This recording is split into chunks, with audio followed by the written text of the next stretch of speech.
nitwa Muhoza mvuka mu muryango w'abana babiri. Mama yapfuye mfite imyaka 7 ansigana na musaza wanjye. Yatumye mama dusiga kubera iki navutse.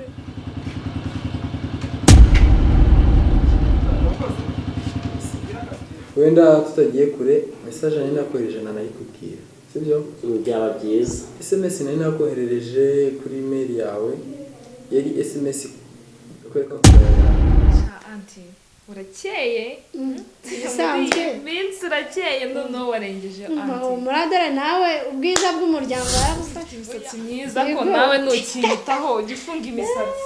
Imisatsi se amuntu mba stress zanjye. Niba ari ubwo ngubwo ndumva mugumvishe nta kibazo, gusa twabanye neza ariko nubwo butumwa ntabwo buntu. email nakohereje wayirebye Ziko mbyutse muri aka kanya ngasanga umukozi wanjye yanyibye. Umukozi Cyane umukuru umukozi nari mfite. Makurata wanjye yanyibye.